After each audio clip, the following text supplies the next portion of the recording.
World's Fair Episode 2, the show for people who are destroying the world. 2 strippers, 3 hoes, and a partridge in a pear tree. And they know who they are themselves. For this is a show about the sisterhood. How are you holding up, you poor discarded cumrag? They have excellent home recipes passed down from their mothers. When are you going to twist off his scrotum and feed it to him in small raggedy pieces? They're moral, upstanding members of society. You want us to have him killed? I mean, I know people. And this show is always politically correct. So join me as we dive into the depths of depravity.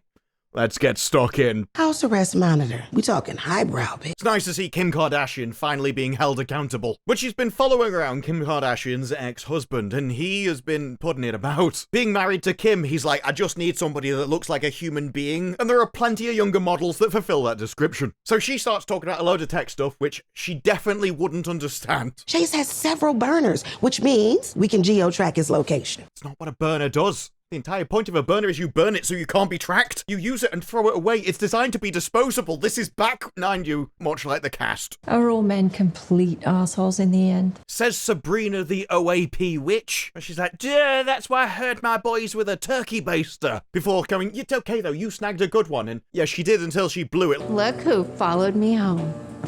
The bed. Oh my god, it's Morph. Can we go back to the blur, please? That was far more complimentary. How I have missed this face. I don't believe you. What did you miss it with? A sniper rifle? Come on, y'all, puppy pile. Puppy pile. Oh, I want to throw up in my mouth. They're going through Kim's divorce, though. Tell me you phoned all of the best lawyers in town so he can't retain them. Oh god, though, no one called a Lara. How are you holding up, you poor discarded cumrag? But she asks if she can represent them in order to cause a conflict of interest, so she won't be able to represent the husband. Starving on a street corner, forced to blow a priest for a bowl of refried beans. Don't think it'll ever be required. Kim's already done it. But she's like, don't worry, it's tough. He's already hired me, you slag. Let's light her on fire. Why stop there? I'd do it to all of you. At the same time, they're representing another client. We're supposed to believe she's a scientist. Did you know if you condense polyethylene terephthalate, Do you know what any of those things are? polymer that's twice as strong as reinforced steel, And it goes lovely in a sandwich. 800% lighter? Why isn't the building made out of it? It's as strong as steel and lighter. That's why we don't use it. Oh, that's weird. Arthur didn't know anything about chemistry.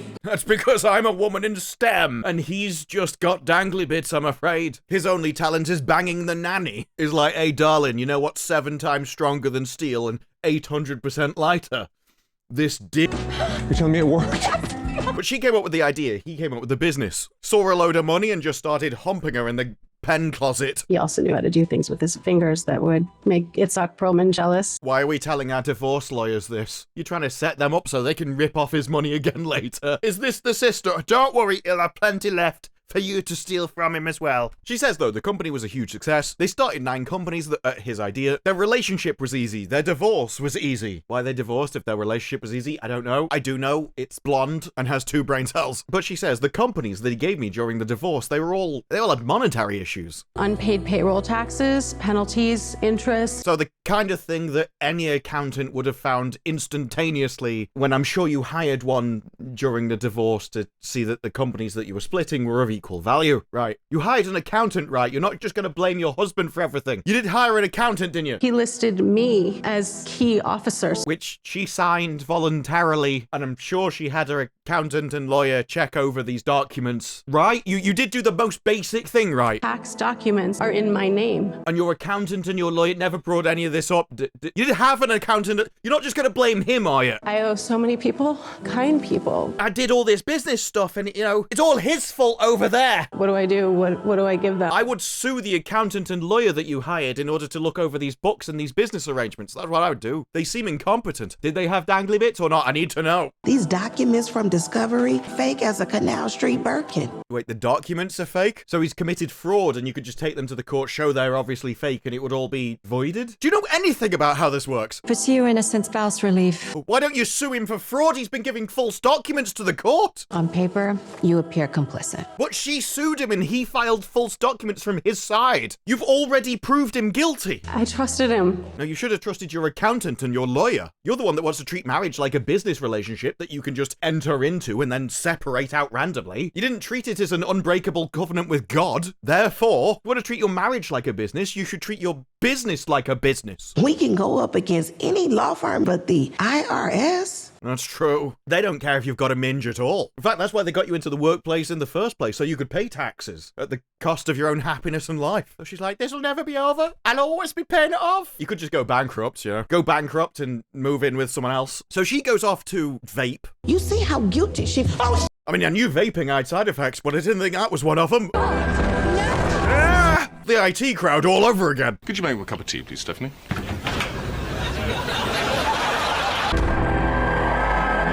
Is this the female version of the Three Monkeys? It's just speak no evil, speak no evil, speak no evil. We know what gets you into trouble. Have no babies. Don't bring demonic spawn into the world.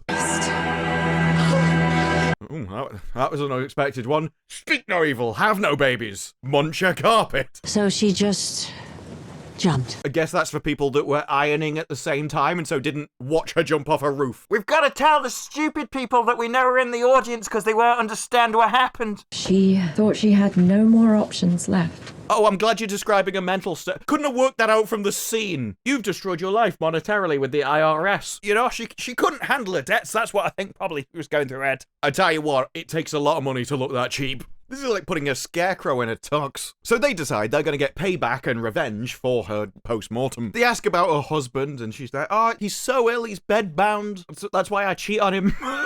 She hasn't brought that up yet, but I'm sure if she does, they will definitely guilt her over it and call her a slag. There are good days and bad days. The good days are when I'm getting some strange inside me. And it just kills me to see him so diminished. That's why I cheat on him. I feel so bad that he's ill. Really brings me down. I'm trying to find ways to make this about me. He's awful, but it really hurts me to see him awful. I cry on planes all the time. Me too. me three. I bet you clap when they land. I don't want to point out, I don't have a problem with people crying on planes. I mean, if I was on a plane and I saw them get on it, I'd cry. I'm gonna have to be stuck next to these people for 9 hours? Are you insane? I just don't think that they have any reason to cry. To have a good time. Here, find something to bid on. Buy some crap. Look, it sparkles. That'll distract you from the fact you've got a miserable life. She says, though, I really wanted some rare brooches that he almost bought me a few years ago, but we wanted them as well. You're welcome to bid against me, my little chickies. Look, we all know you're less successful than I am. Let's see who can pay more. That's what friends do. They make each other waste money. You know, not all guys are like your client's ex or Chase. Well, no, but those guys are probably after potential mothers. There are some good guys out there, We all know this. It's like,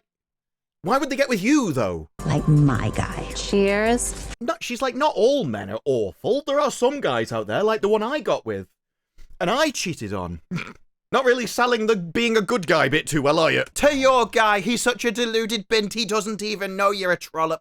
Good guys. Yeah. Cheers. The entire plane is this meme. They go to the auction house, though, to buy expensive, gaudy crap while looking like expensive, gaudy crap. Their entire wardrobes are just, I don't know why you're wearing that. I wouldn't wear that for a bet. But they meet the woman with the sailor's mouth on it. She watches whenever they show interest and bid for something, then just beats them to it. 400,000 from our newest bidder. I've got more money than you slag. $500,000 and I'm not going to stop. I would just take that as an excuse to keep bidding so that she wastes her money. $500,000, I wouldn't give you 5. But with that, she lets her take the brooches. Surely would have shipped you off to the glue factory by now. I tried, but they wouldn't take her. Said the best use for her at this point would be in a horror museum as a skeleton. It is so sad when the mind starts to go. I mean, worst case scenario, it'd only match her face. Those are her words from episode 1, don't shoot the messenger. Not being beautiful was the true blessing. Do you ever think how much happier we'd all be if your mother swallowed? Constantly. In fact, I wonder how your mum was lucky enough to find someone to turn her around against a wall in the first place. That's impressive enough without needing to finish. You don't even have a comeback? How can you not have a comeback? You could have at least had said, if you want my comeback, you're gonna have to scrape it off your mum's teeth. And to be honest, at this stage, I can't see her digging up a grave. With that though, she goes to the bar, and the auctioneer, completely out of her league, turns up. You threw that auction, didn't you? Would you like to throw this But he says you knew she was going to buy it at any point, so you escalated your bid to a price that would hurt and let her take it. That isn't at all what we saw them do in the scene. I think she only bid on it twice. There wasn't a bidding war of any sort. But we're just going to pretend that's what we saw. Well, I had 4 sisters, 3 stepmothers, and a handful of nieces. That's gotta hurt, doesn't it? They'd all sink. At some points of the year, he'd have to part the Red Sea just to get out the door. I'm good at women. They love it when you talk like that. I'm good at you. And I've been a fan of yours for some time. She's been around long enough to believe. Can I buy you another round? Now, for some reason, out of the entire hall of wealthy women, he chose her. He did way better for himself in coupling. Now, let's get squelchy. I'm married. I know. I just want to get my end away in something for the night, and you're here. I also know that you're only in town for one night. See, I walked in, I'm like, you're in for one night, look cheap and easy, come have a bash. So he tells her his room number and leaves. He's like, that's clearly all the chatting up she needs. That's about all the effort you're worth. I wonder if he went round the room and said that to everybody. Just, just spread his bets. On the other side, they're at their 2-year anniversary. It's just we agreed to go slow. You're eating, love. What did you do for the rest of the 2 years? Look, it's been 2 years I wanted to go slow. I didn't know we'd moved on to food. What have you been doing so far? Liquids only? Suppose nowadays they're just like mostly synthetic. Any slower, they'd have to check me for a pulse. I've been considering doing that to Kim Kardashian for a while, to be honest. She's got so much plastic in her, I don't know whether she's human or controlled by the Nestine consciousness. Look, sometimes you have to make Doctor Who references just for yourself. He puts a box though and she's like, oh no, I thought you were gonna propose. It's my new regimen. Yes, I fill myself full of chemicals. It's the only thing that keeps me preserved. Whole red wine grapes grown in southern France. Oh wow, he's made a grape pill. I thought they were largely used in Ibiza. Mind you, probably not needed in Ibiza. It's probably actually more expensive than 2 Bacardi Breezers, let's be honest. I love it. Yeah. It's fruit, love. How enthusiastic can you actually get about fruit? And I'm going to guzzle these. He'd prefer you to guzzle this dip. She's like, I got nervous when you put that on the table. Then they bring dessert, and he's decided to put a diamond ring in the dessert that looks, well, euphemistic. It's like, actually, I don't care about the rest of you. I only want to marry this specific body part. As I've said, it looks just like this meme. Although he's like, no, you're definitely the one on the left. But she sees the ring. Just try it on. Just try on a marriage. It's okay. You're a divorce lawyer. You can easily get out of it. You're supposed to get on one knee before you give her the ring. Like, the ring is if she says yes. If she says no now, you've give her the ring. It's already hers. We learned that in episode 1. Stop. I knew we should have gone for ramen. You can still propose to somebody while eating ramen. How do you think the Japanese do it? Although, actually, thinking about their birthright, maybe they don't. What happens if you propose next to ramen? Is this like a curse? Spend the rest of my life with you, respecting you, supporting you. Yeah, it's just her. Where does the sandwich enter this? Respecting you. Oh, you're so perfect. I just can't breathe in your presence. Next to you, I feel hopelessly and ridiculously small. Can you give me 1 minute, darling? Look, love, you're not going to get any better offers, I'm telling you. This guy has already worked out how to scam people by selling fruit in a pill. You're already lucky this is happening. So she ditches him at the table to presumably go and get ramen. Next thing, we're on a plane. And they're like, well, you didn't actually tell him no. But yeah, but that is what that means when somebody goes, will you marry me? And you storm out of the room. There is no get out of jail free card here. Reggie doesn't want me now anyway. Well, that's because you don't want him. He already proved he wanted you and you went, like, I mean, what was he supposed to think? Happy to be flying solo in my 50s. Don't worry, you can use Chat GPT, and in a few years there'll be an automated Hoover that has a vibrate function. The moment they invent one with a mouth hole, I'm sorted. He knows that in your heart you're a romantic. That's why she went, I don't want to marry you. I want ramen. She says, oh no, you're the romantic, and that's when we find out. We haven't had sex in 3 years. What? To be fair, time moves faster at that age. That's like days for someone in their 20s. We were so good. But since the cancer, I decided I'm gonna have to bang an auctioneer. It was my only option, you see. I have needs. and last night with the auctioneer. Wait. Look, he's used to speaking so fast he can do wonders with his mouth. It's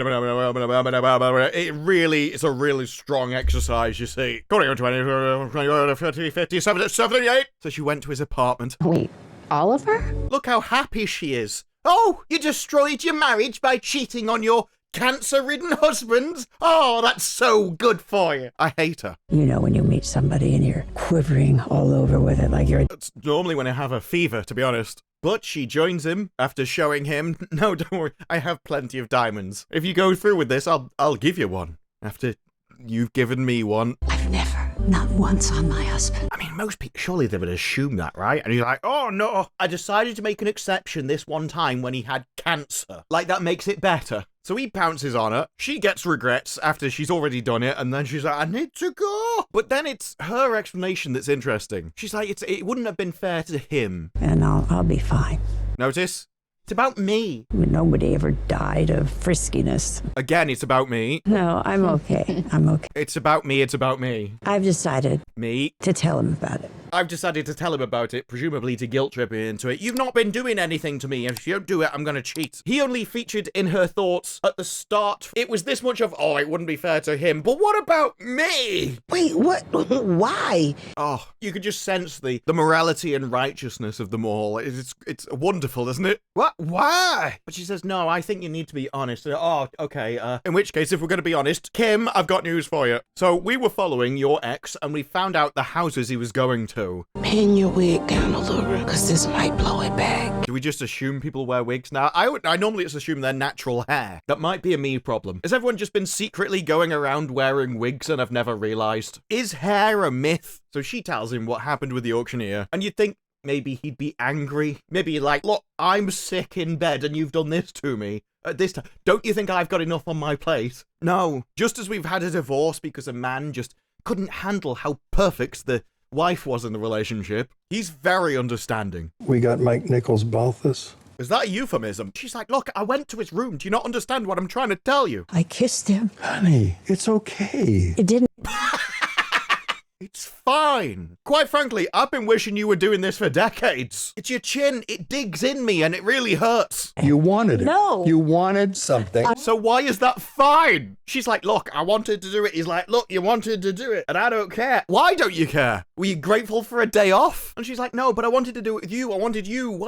I needed you to be able to do it. I didn't picture shrinking. That is the worst side effect. Although, to be fair, they do pills for that kind of thing now. It's largely just a blood problem. Everything was all about being seen, taking up space. I mean, I kind of get the take up as much space as possible element. Who are you showing it to? You just open up his wardrobe and it's a load of raincoats. I needed to be seen by as many people as possible. I never pictured being like this. What, you never thought aging would happen? Are you retarded? So try to picture something different. What? Like a dog's one? Imagine he's a cow in a farm being milked. Does she think that if he changes his perception, it'll somehow change it? This isn't a mental thing, love. It's biological. Picture the big, I don't think that'll help. Just delude yourself and say it's massive. wonderful life you've. I'm sorry, lie. Picture a big, wonderful. Picture the connection that we always had. This isn't how it works. Just like that. That's not it for guys. That might be it for you. Guys are like, what really gets me going is picturing this wonderful life in the future of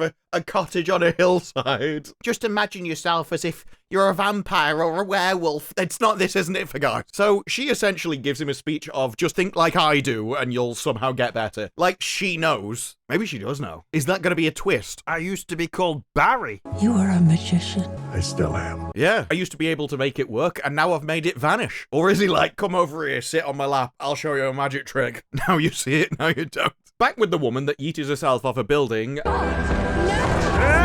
They say all the documents are perfectly legit. She signed them all willingly, all consensually, and for some reason, never got an accountant and a lawyer, I don't think. They never mention those people. She signed all the divorce papers willingly. And under the advice of counsel. Sue the council for incompetence then. If they didn't tell her about all of this and go, well, you haven't even paid payroll and you seem to be scamming the IRS, then it seems like that would have been their job, right? That's what counsel's for. Was she that blinded by love? Willing to surrender and be human? Let's say she was. What excuse do the accountant and the lawyer have? Was he having it off with them as well? They're like, look, we'll tell her whatever you want. Just show me what you can do with those fingers. It's like, come on. Human? Stupid. Oh, don't make this about yourself. We all know your IQ's about 50, love. So she basically goes, look, Reggie might be amazing, and you might just be a paranoid lunatic at this point. So you should probably give him the benefit of the doubt until he gives you reason to distrust him. So at that point, gender-swapped Michael Jackson walks in. I had him follow. And they're now talking about how they discovered where Chase was going, despite the fact that in the previous scene, we were already telling Kim that we have something to tell her about him because we know where he's going, and I think they edited the scenes out of order. The only thing that makes sense, we were about to tell Kim about it. Now we're in a different room on the other end of the plane flight, and we're talking as if we just discovered it. And then... Going to whose house?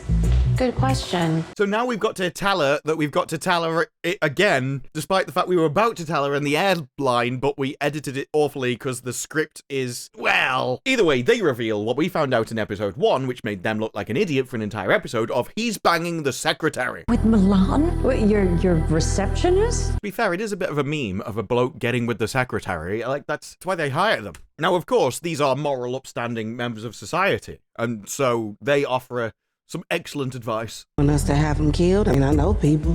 These are the good guys of this series. So Kim's like, no, I don't want him killed. I'm fine. You haven't screamed. You haven't thrown a fancy shoe. That's their definition of being fine. Being an emotional lunatic which throws things across the room, violent, and just can't handle their emotions. These are children. These are people that have never grown up past the age of 12. On the plane, you were all calm and carrying on. And they're surprised that adults exist. I call bullshit. I can't believe that someone might be as mature as a man. When are you going to twist off his scrotum and feed it to him in small raggedy pieces? I thought revenge is what the divorce was. When are we doing revenge? She, though, realizes that with their other client, they can get revenge anyway. Can't get the workers what they want, but can still get payback. Get mad, or you're not gonna get through it. Yes, I know that some people may think that calm stoicism, logical analysis, and handling yourself like a mature adult might actually be an advantage for an adult. But no, in this show, you need to be an emotional wreck and act like a child, out of control all the time. That's what empowered women do. You get hot. I think the days for that are over, love. All we have now is weird body proportions. So the blonde goes over and finds her doctor playing basketball. You didn't have to come all the way down here, though. You could have called me filth via text. So she walks up to him and goes, look, I'm a divorce lawyer. All day, every day, I'm just persecuting men, stealing their money on this daily basis for people that haven't earned it and don't deserve it at all. Well, that's us. Yeah.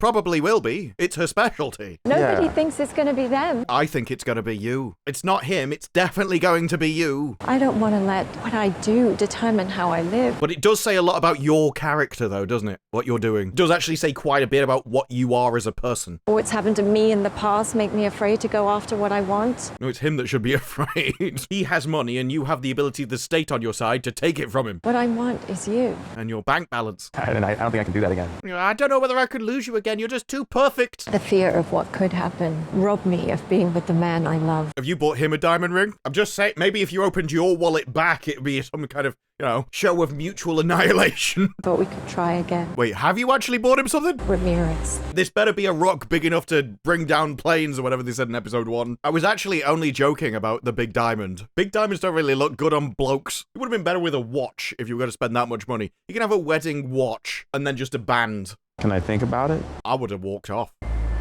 Sure. Yeah. I mean, I did do this after all. But he says yes, obviously, because he's a better person than she is. She goes home to her turkey-based progeny. Ezra, Elijah, and Egypt. Why Egypt? Got like 2 normal names and then a nation. Is that where the turkey basting was done? I suppose doing it in Turkey would be a bit on the nose. And besides, they more special in hair transplants, don't they? And we all know you wear wigs. This scene is largely nothing. They're just pretending that he couldn't get into school. I got the email from MIT. And it is very believable. I don't believe that he could get into MIT either. But they go back and forth. She's like, you can apply again. I'm not going to apply again. I'm not applying to no regular admissions. Anyone that speaks like that can't get into MIT. Sorry, no, they can get into MIT. They shouldn't get into MIT. It's just a case of lowering the standards enough so that you can actually accept people who say, I'm not applying to no regular admissions. I'm not applying to no regular admissions. Do I raise quitters? No, ma'am, you didn't even let me quit. Shut up. Yes. You raised puss. Mind you, with that as the only parent, really was a foregone conclusion, wasn't it? I'm not applying to no regular admissions. I don't have the IQ to get in. They're giving me a full ride. They saw me and they shouted, DI! We all knew I had to get in the moment I saw there was a box that said from where are you descended? If you'd done that, he definitely wasn't getting in MIT. Wouldn't have stood a chance in hell. Mama hadn't got a stoner with an IQ of 140. That does explain a few things. Well, a few things. Just unfortunate that none of them had the IQ of 140, right? Because otherwise they'd be able to talk properly. I know y'all remember when I rest my case. So they do a whole thing of, oh, well, she decided to coach Little League, and we get to see a great parenting. That was off the plate! Just insufferable. And then they do another story because the teacher said, your penmanship is crap, and she thinks, Excuse me, I need to talk to you. yeah, she has absolutely zero standards, except the IQ of a turkey baster, obviously. Who gives a shit about penmanship? Civilized people with a sense of decorum and standards. I think I've discovered the problem. He's just like, I should have known this was going to happen. He's thinking maybe that turkey baster should have squirted it in your ears instead. So, well, when we were kids, it used to sing us to sleep. Bring you praise. That's enough of that. Be seasoned with your loving. Oh, this is why we shouldn't allow turkey basters. I can't help noticing as well, she's not singing. Almost reduced me to tears as well, love. I know how you feel. I can sympathize. But the lawyer meets the husband of the woman who yeeted herself off a building, showing off his car collection. She tells him that she's going to bring him up on fraud. Have enough evidence to put you away for 5 years. This is why it doesn't make any sense. If he broke the law during the divorce and they're lawyers, they can just win in the courts. Somebody that's supposed to be this smart of a businessman have done something so obviously illegal, where the moment anyone found out about it, and they would, because accountants exist, that he'd go to prison. This is stupid. Forensic accountant will be able to find enough to put you away for an additional 5. So why was he this bad at it? If he was going to screw her in a divorce, if he was going to set all this up for years while they were married, just in case she divorced him, why would he have not have done it in a legal method, especially when he's got the person there signing all the things voluntarily? Makes no sense. So instead, she's like, if you rehire the employees, give them all their profit sharing plans back, and give her share of the company to her sister and her parents, then I'll let you off. And I'm like, is this revenge? Just putting everyone back where they were before? Do you think the parents will be like, oh, well, you know, I am rich now, but my daughter died for this. It feels like you should just, he broke the law, put him in prison. Surely putting him in prison is more important than anything else. This isn't justice. Putting him in prison for 10 years is more justice than getting the money for everybody else. Except this show doesn't care about justice. It does care about money. And so as far as the show's concerned, the daughter dying so that her family can get money, that's a good thing. That's a redress of balance. That's the morality of this show and these people and these writers. And of Hollywood. It's like, yeah, the daughter died, but, you know, at least other people keep their jobs. That's how cheap life is over there. Next, we get to see Kim Kardashian is a lunatic. She takes a baseball bat, starts smashing the car up, and if you did pay attention, she's going to swing at the rear window. Definitely at the rear window. Then suddenly we're breaking the side of the car for some reason. So she destroys the car. Really destroys the car, only for the secretary to come out. Also, that house is way too nice for a secretary. Then, though, we find out it's just in her head. The car's fine. Instead, she's just going to confront her normally. We're gonna stare at each other. So she starts describing what happened and basically blames it all on him. Yes, once again, I just can't be held responsible for my actions. How am I supposed to react? How am I supposed to be able to resist somebody who gives me things? No, seriously, that's her excuse. And the flowers. You would have thought somebody died. How am I supposed to stop myself when he's just giving me flowers and other things? And then the gifts kept coming. How am I supposed to resist his wallet? And there was a set of keys to this home. He keeps giving me stuff. How could I ever have resisted him? Laura, I worship you and I need you to know that. But he's rich. So you did this because you want to be me? No. She did this because she wants that house. She's a gold digger, and she ain't messing with no broke. She starts talking to her, and for some reason, rather than it being, you're getting loads of money, it's all, you want to be me, you want to be me, you took all my stuff, you lived in my house, you lived my lifestyle, now you took my man. When I'm at work, all I see is private flights and money and wealth, and I realize that I just want to be you because you're so perfect and rich and wonderful. Somehow, even when we're banging somebody else, it all comes back to, it's supposed to be about her and attention for her. But how can it be enough when you are everywhere? I don't get it. No, you're just so wonderful and your body is so dysmorphic. When I'm constantly circling your porch light. You're just so wonderful and perfect. How am I not supposed to be a bad person? And she's like, I've got something else to tell you. My baby's your husband's. So sorry. He never did that to me. It's like, no, you didn't want it though, did you? Your job was more important. You asked for this. This is just the lives of barren wives.